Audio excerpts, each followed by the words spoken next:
Iyi ni imwe mu magereza manini ku isi, ahantu udasohoka ngo ujye hanze keretse uri mu isanduku wapfuye gusa.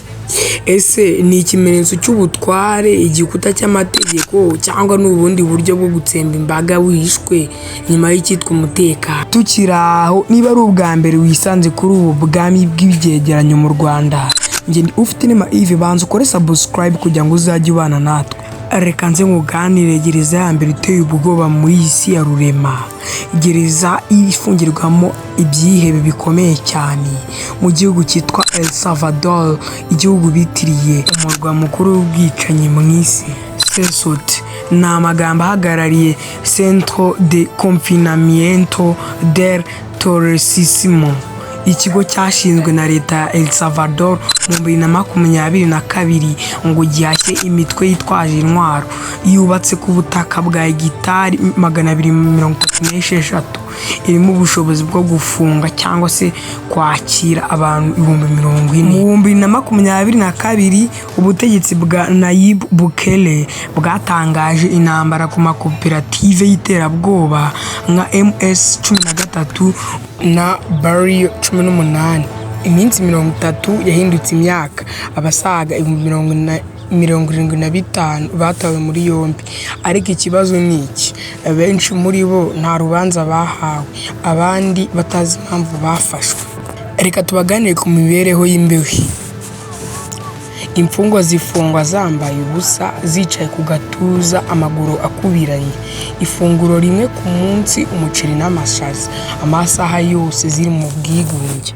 Si ibyo gusa kandi hari aho abantu 80 baryama ku butaka busukuye rimwe mu cyumweru, nta buriri, nta mataratara y'amazi, nta musarane wihariye, bamwe bafite ibisebe ku birenge, abandi bafite indwara z'uruhu. Hakurya hari abamaze amezi 3 batarabona umukozi w'ubuvuzi. Bamwe babibaza bati uburenganzira bwa muntu burakurikizwa? Raporo ya Human Rights Watch ivuga ko CESOT isa nk'ikigo cy'itsemba, aho abantu badakorerwa iperereza cyangwa urubanza, nta bavoka bemerewe, nta muryango ushobora gusura, umuntu agira amahirwe yo kubona isi hanze y'idirishya rimwe mu cyumweru. Reka twibaze ikibazo kimwe: kuki bikenewe? Ariko se ni ibibi byose? Imibare igaragaza ko ibyaha bigabanyutseho 30% kuva CESOT ifunguwe.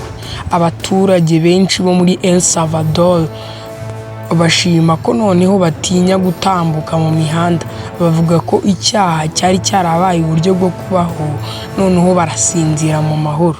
Reka tujye ku kibazo nyakuri.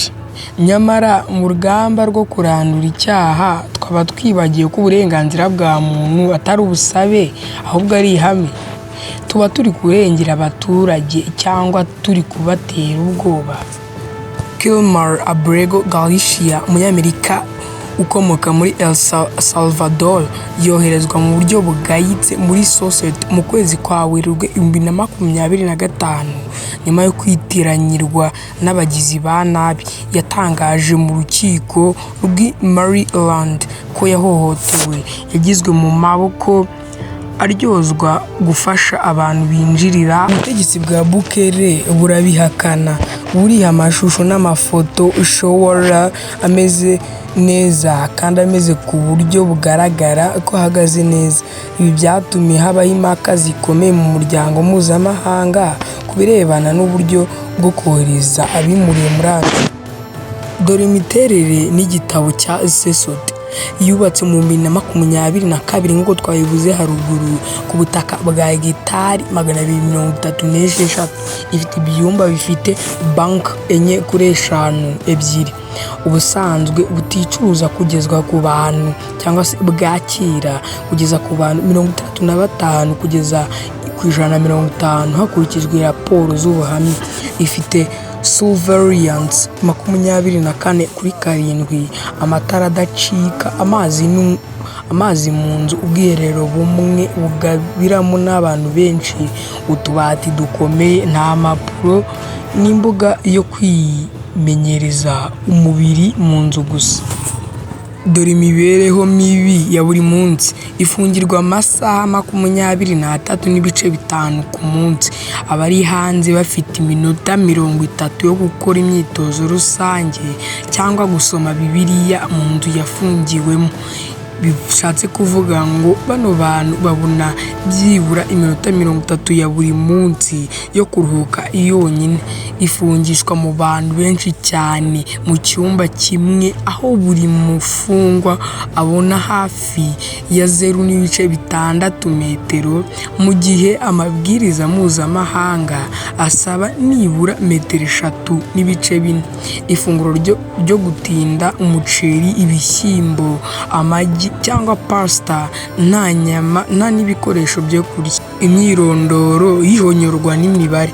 Muri gahunda ya State of Exception kuva mu 2022, abantu barenga 85,000 barafashwe, hakabikwa ibyaha bya ruswa hafi 6,900, naho 265 kugeza kuri 375 bapfuye bafunze muri Sesoti cyangwa mu yindi magereza. Muri Sesoti nta muryango cyangwa amavoka bemerewe gusuhuzwa, nta bwisanzure cyangwa uburenganzira bwo kwisobanurira. Dore umubano wa Sesoti mpuzamahanga. Abimuriwe mu kwezi kwa Werurwe 2025, 238 baba Venezuela n'abandi bashyizwe muri Sesoti binyuze mu masezerano ya Alien Enemies Act, aho Leta Zunze Ubumwe za Amerika yatanze miliyoni 6 ku mwaka kuri El Salvador. Ibi byafunguriye Amerika amarembo yo kuguriza imfungwa mu bihugu byo hanze. Icyo gitekerezo cyavuzwe na Perezida Donald Trump ubwo yambukaga i White House mu kwezi kwa Mata 2025. Kuri iyi gereza Sesoti, reka tugereranye ukuri n'iby'itangazamakuru bivuga.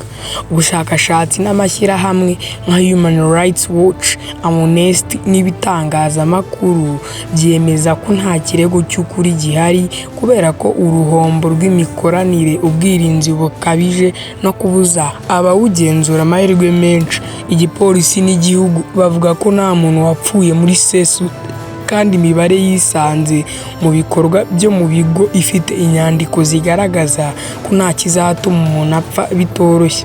Abashinzwe uburenganzira bavuga ko impamvu ari uko Human Zoo abafungwa bashyirwa ahagaragara nk'abanyabyaha benshi, bigatuma bisobanura n'ibikorwa bya propaganda. Byumve neza karangange ufite inema events oreze iki kiganiro. Kora subscribe kugira ngo uzajye ubana natwe mu biganiro nk'ibi ngibi. Ndabakunda cyane, Imana ibarinde.